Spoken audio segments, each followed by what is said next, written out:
Clear your desk by the end of the day, Holly. Human resources will handle the exit paperwork. The words on my computer screen blurred as I read them again. After 5 years of dedicated service to Summit Edge Logistics, all I got was a cold, impersonal email. 3 days. That's all I had taken to bury my father. 3 days of approved bereavement leave. We need people who prioritize their work, the email continued, as if attending my father's funeral was an optional social event I had chosen over filing quarterly reports. I sat back in my chair, the leather squeaking in the silence of the early morning. The Boise office was still mostly empty, the sky outside just beginning to brighten with dawn. I had come in early, eager to catch up on work after my brief absence. My name is Holly Peterson, and until approximately 2 minutes ago, I was the regional team lead of the highest performing division at Summit Edge Logistics. At 34, I had built not just a career, but a team that felt like family. We celebrated birthdays together, supported each other through difficult times, and pushed one another to excel professionally. I looked around at my workspace, the small cactus my team had gifted me last Christmas, the framed photo of us all at the company retreat, the handwritten thank you notes from team members I had mentored. 5 years of my life condensed into a few personal items that would fit in a cardboard box. The termination notice attached to the email was signed by Dan Weaver, my direct supervisor who had personally approved my bereavement leave just last week. Failure to maintain adequate presence during critical operational periods, it read. My father's death apparently fell during one of these undefined critical periods. I didn't cry. I didn't slam my fist on the desk or storm into Dan's office demanding an explanation. Instead, I pulled out my phone and took a photograph of the email, then forwarded it to my personal account. Then I shut down my computer, stood up, and began methodically packing my things. By the time other employees started trickling in, my desk was half cleared. Tanya from accounting was the first to notice. "Holly, what's happening?" she asked, her eyes widening at the sight of my box. "I've been let go," I replied simply. "What?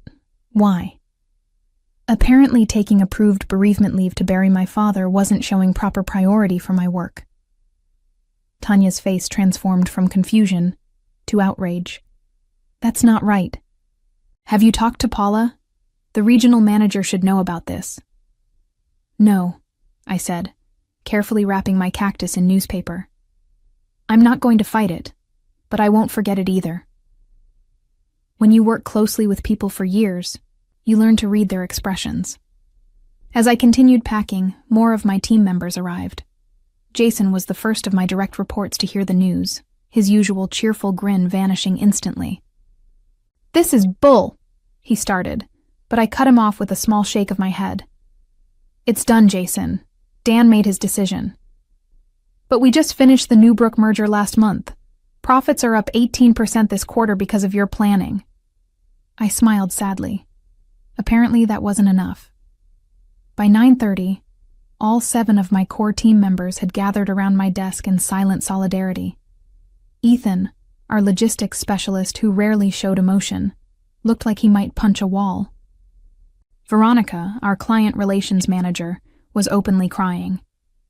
Behind them stood Michael, Luis, Diane, Gabriella, and Kayla, each with expressions ranging from disbelief to fury. "You can't leave," Veronica insisted. "The Wilson account renewal is next week. The Hernandez shipping contract is in negotiations. None of us knows the system like you do." I finished taping up my box. Dan should have thought of that before he fired me for attending my father's funeral. The severity of what I'd just said hung in the air. My father, gone just a week ago. The funeral soil still fresh. And now this betrayal from a company I had poured my soul into. "I need everyone back at their desks," came a sharp voice from behind us. Dan Weaver stood there, arms crossed, his thin face set in a disapproving frown. "We have deadlines to meet." No one moved. "Now," he added, his voice rising slightly. After a long moment, my team dispersed, each giving me a meaningful look as they returned to their workstations. Dan approached me, lowering his voice. This could have been handled with more discretion if you'd waited until the end of the day to pack up. I met his gaze steadily. Like the discretion you showed in firing me via email after approving my bereavement leave? His jaw tightened. Business needs change rapidly. Summit Edge needs people who understand that priorities shift. Your father's passing was unfortunate, but don't, I warned, my voice deadly quiet. Don't finish that sentence, Dan. For a moment, something like uncertainty flickered across his face. Then he straightened, adjusting his tie. Human Resources is expecting you. Please don't make this more difficult than it needs to be. I picked up my box. Don't worry, I won't make a scene. But remember this moment, Dan. You might find it important later. The Human Resources office was clinical. White walls, minimal decoration, and Barbara Kent's sympathetic but practiced expression. She was new to the company, having joined just 6 months ago, and I could see she was uncomfortable with the situation. I'm sorry about this, Holly, she said, sliding separation papers across her desk. And I'm very sorry about your father. Thank you, I replied, scanning the documents. Standard severance, 2 weeks' pay, a non-disparagement clause. A reminder of my non-compete agreement, which prohibited me from working for direct competitors for 6 months. Is there anything I should know about why this happened? Barbara asked cautiously. This seems abrupt. I debated how much to share, then decided on the truth. I pulled out my phone and showed her the email. 3 days of approved bereavement leave, and I'm fired for not prioritizing work. Barbara's professional demeanor slipped, her eyes widening. This is the actual termination notice? Just an email? No performance improvement plan? No documented warnings? No, nothing. She frowned, making a note on her legal pad. I need to verify some things with the legal department. Would you excuse me for a moment? While Barbara stepped out, I gazed through the window. From this floor, I could see the Boise River winding through the city. My father had loved fishing that river. He'd taught me patience there, standing in waders as the current rushed past our knees. The river moves, Holly girl, he'd say, but the rocks stay steady. Be like the rocks. Barbara returned 20 minutes later, her expression carefully neutral, but her tight smile told me everything. Nothing would change. Unfortunately, Idaho is an at-will employment state, she began. The company is within its rights to... I understand, I interrupted, signing the documents without further argument. Summit Edge can do whatever it wants, just like I can. She hesitated, then lowered her voice. Off the record. This isn't right. If you wanted to pursue action, I don't, I said firmly. But thank you. As I walked through the main office toward the exit, I felt eyes following me. My team watched silently, their faces somber. I gave them a small smile, my last act as their leader. Outside, the September air was surprisingly warm. I placed my box in the trunk of my car and sat in the driver's seat, allowing myself a moment to process everything. My phone chimed with a text message, then another, and another. Jason, this is wrong. What can we do? Veronica, are you okay? Can we meet up later? Ethan, Dan's a spineless jerk. The team is furious. More messages poured in, expressions of outrage, support, loyalty. These people weren't just colleagues. They were my professional family. I started my car, a plan already forming in my mind. I wouldn't fight Summit Edge directly. I wouldn't sue, though I probably had grounds. No, I would be strategic, patient, like my father taught me. The rocks stay steady while the river rushes past. My phone rang. It was Hank Fleming, the CEO of Vertex Transport Systems, Summit Edge's biggest competitor. We'd met at an industry conference last year and kept in touch. He'd been trying to recruit me for months. It was time to return his call. The Vertex Transport Systems office was everything Summit Edge wasn't. Open concept, collaborative workspaces, and large windows framing the Boise skyline. Hank Fleming, a burly man with a silver beard and keen eyes, welcomed me with a firm handshake. "I've been hoping you'd call," he said, guiding me to a conference room. Though, I admit, I didn't expect it would be under these circumstances. Word traveled fast in our industry. Hank already knew about my termination, though not the details. I filled him in as we sat down, showing him Dan's email. "That's not just bad management," Hank said, frowning. "That's inhumane. Bereavement leave exists for a reason." "Summit Edge has always valued profits over people," I replied. "I just never thought I'd be on the receiving end." Hank leaned forward. "I'll be blunt, Holly. I want you on my team. Vertex is expanding our Pacific Northwest operations, and we need someone with your expertise. The division director position is yours if you want it." My heart skipped. Division director, a significant step up from my role at Summit Edge. More responsibility, more authority, better pay. "What about my non-compete?" I asked. Hank smiled. "Our legal team has reviewed it. It's overly broad and likely unenforceable. Plus, we'd cover any legal expenses if Summit Edge tried to enforce it." "I'd need to think about it," I said carefully. "Of course," Hank replied. "Take the weekend. We can talk specifics on Monday." That evening, I met Veronica and Jason at Riverfront Brewing, a small pub away from downtown where we wouldn't likely run into other Summit Edge employees. They arrived together, their expressions a mix of anger and concern. "How are you holding up?" Veronica asked, sliding into the booth. "I'm all right," I assured them. "It's been a challenging couple of weeks, but I'll land on my feet." Jason snorted. "Dan's a fool. The office is in chaos already. Nobody knows where the Henderson proposal files are stored, and the system access you had hasn't been transferred to anyone else." "That sounds like a Dan problem," I replied, taking a sip of my water. Veronica leaned forward. "It's more than that. Everyone's talking, not just our team. People are furious about how you were treated." I hadn't expected that. "Really?" "You were respected, Holly," Jason said. "Not just by us. The way Dan handled this. People are scared now. If they do this to you, their star team lead, what would they do to anyone else?" Veronica nodded. "Paula's been asking questions. The regional manager looks worried." "Good," I said simply. As we talked, more texts arrived from other team members. Similar stories of disorganization, frustration, and anger at management. Summit Edge was feeling my absence already. "What will you do now?" Jason asked. I hesitated. "I've had an offer from Vertex." Their eyes widened. "But my non-compete—" "Those aren't always enforceable," Veronica said quickly.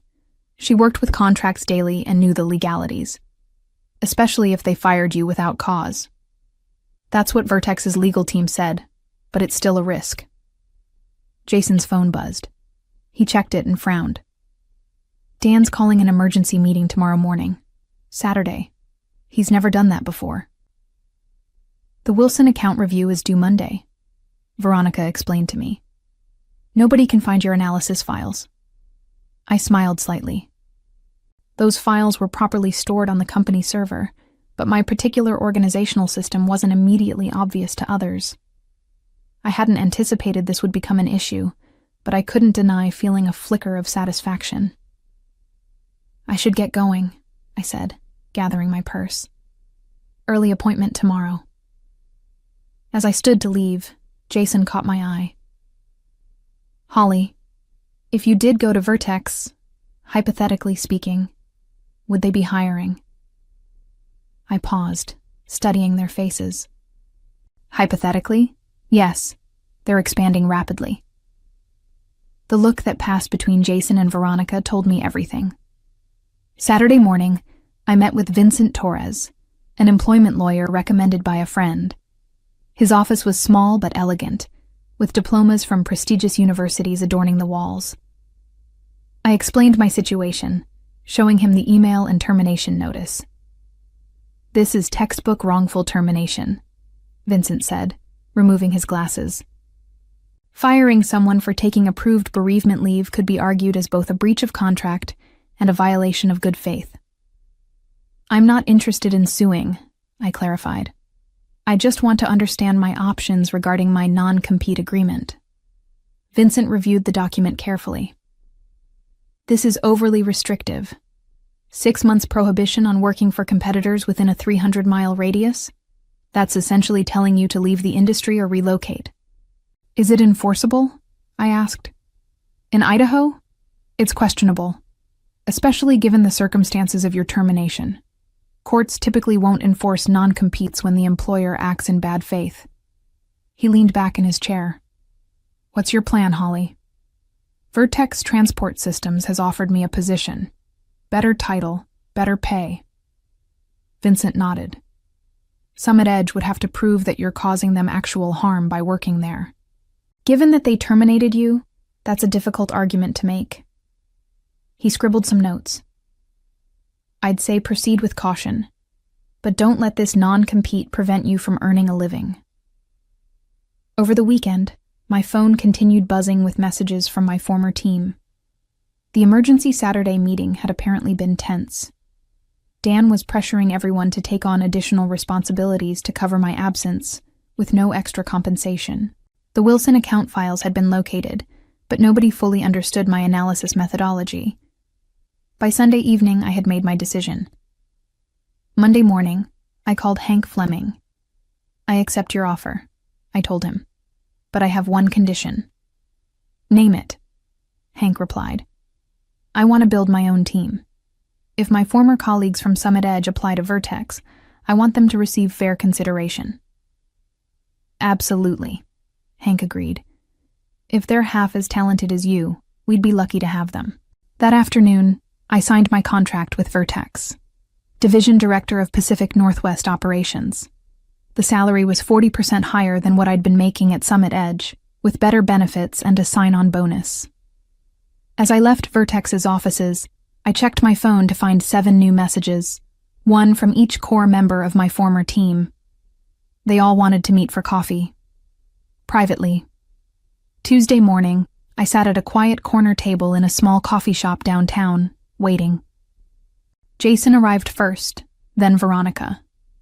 One by one, Ethan, Luis, Diane, Gabriella, and Kayla joined us until we filled 2 tables pulled together.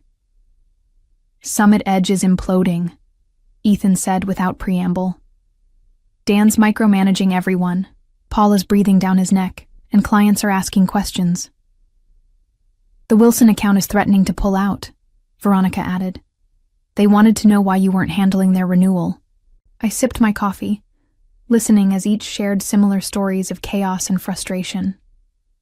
"We heard you've accepted a position at Vertex," Jason finally said.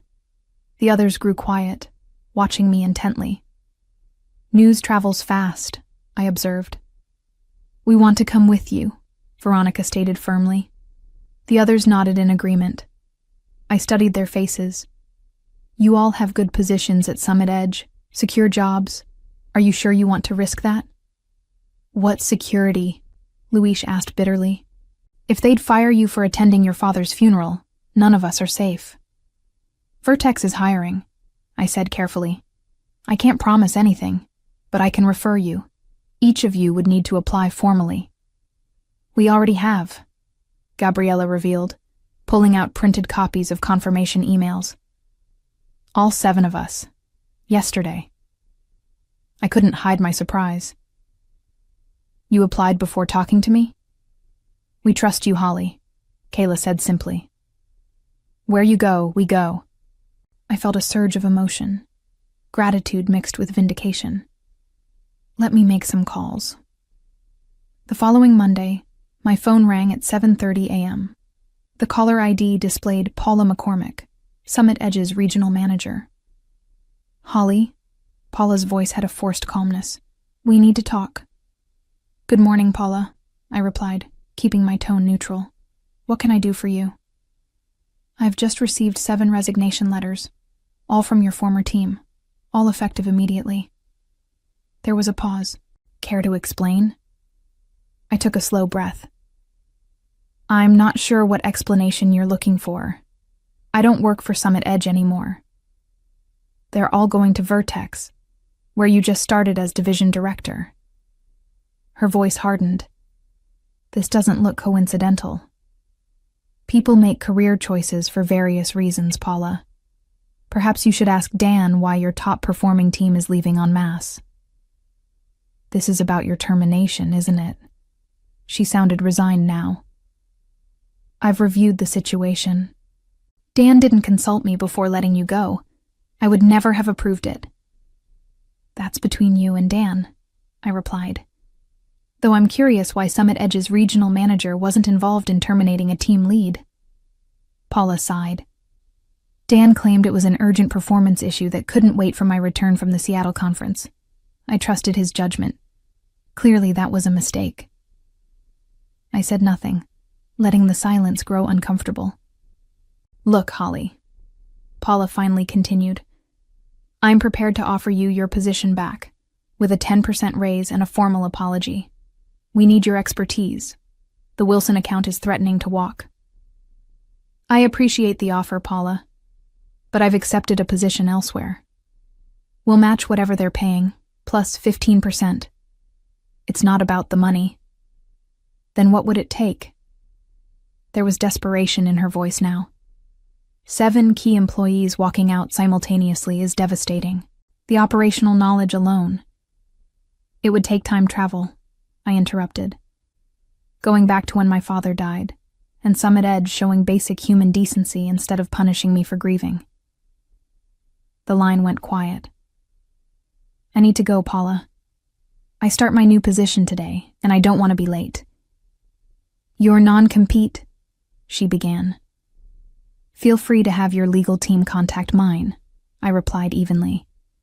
"Though they might want to review the circumstances of my termination first." After hanging up, I drove to Vertex's offices, arriving early to prepare for the day. Hank met me in the lobby, beaming. "We're considering all 7 of your former colleagues," he said.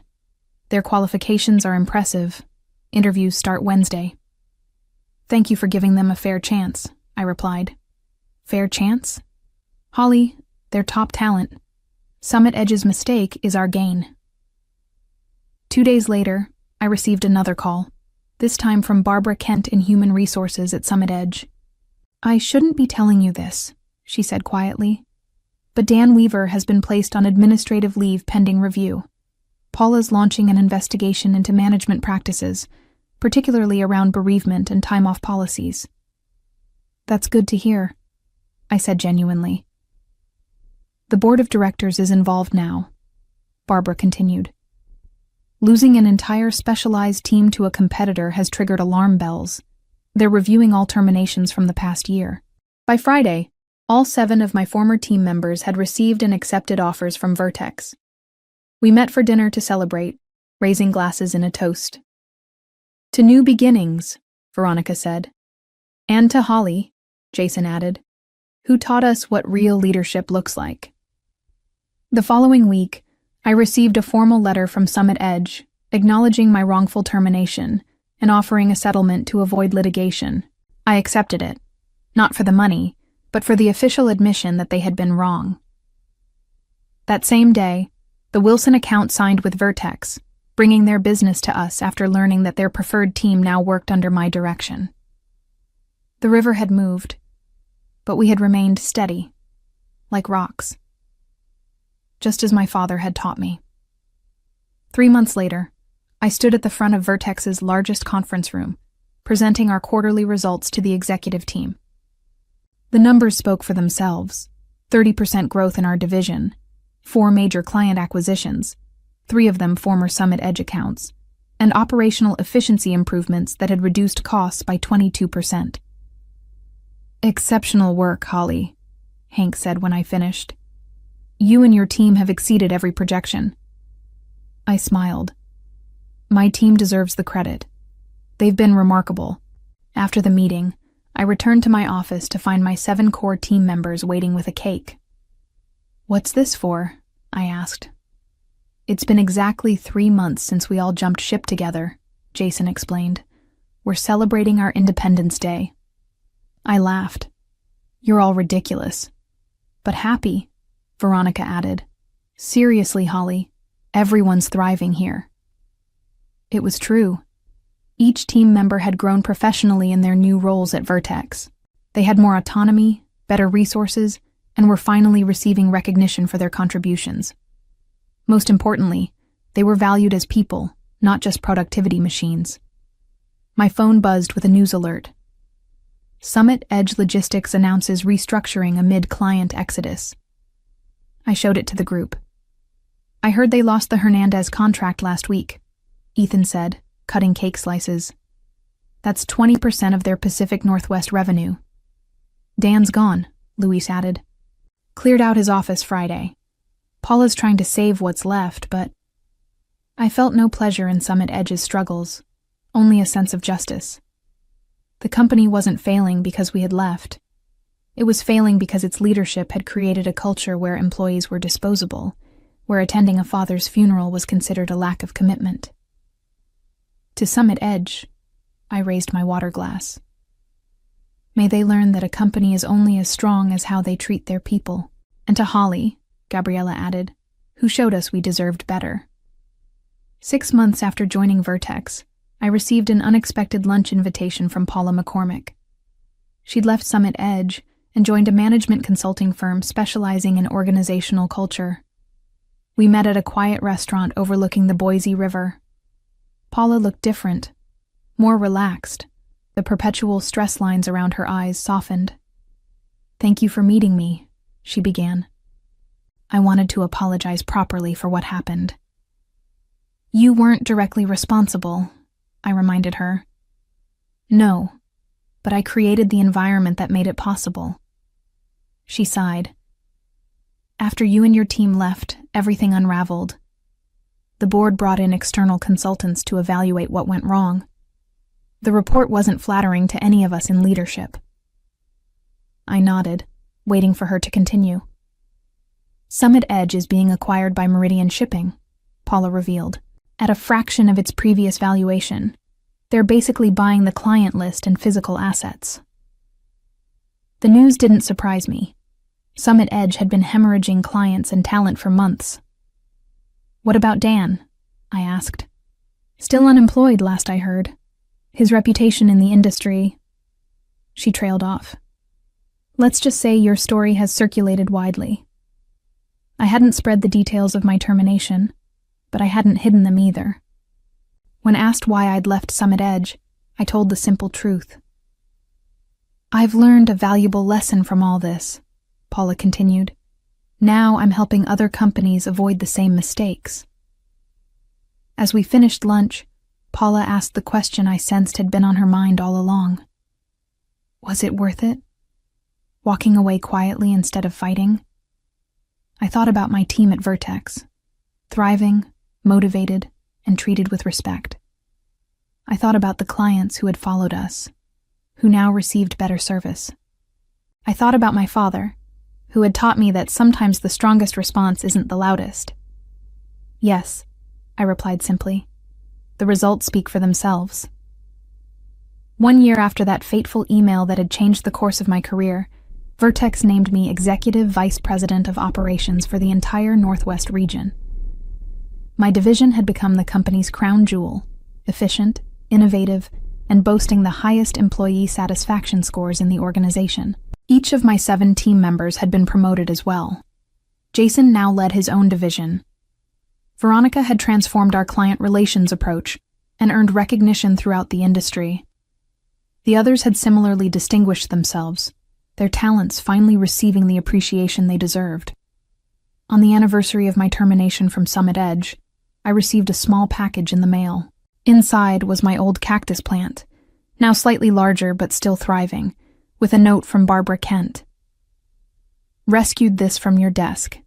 Thought you might want it back now. Summit Edge closes for good next week. I placed the cactus on my windowsill, where it would get plenty of sunlight. Like me, it had survived being discarded and found a better place to grow. That evening, I drove to the Boise River and stood on the bank where my father and I used to fish. The water flowed steadily around the rocks, just as it always had. I thought about how a single moment, a cold email terminating my employment, had ultimately led to greater success and happiness, not just for me, but for everyone who had followed me. "You were right, Dad," I whispered to the river. "Sometimes you need to stay steady and let the current do its work." As I looked back on my journey from terminated team lead to executive vice president, I realized my revenge hadn't been in destroying Summit Edge. My revenge had been in building something better. A workplace where bereavement leave wasn't viewed as a lack of commitment, where people were valued beyond their productivity metrics, where leadership meant empowering others rather than controlling them. The greatest revenge wasn't in tearing down what had hurt me, but in creating something that made the old system obsolete. My father would have been proud of that. Looking toward the future, I felt nothing but gratitude for the path that had brought me here, even the painful parts. Sometimes the worst moments lead to the best outcomes, if you remain as steady as the rocks while the river of change rushes past.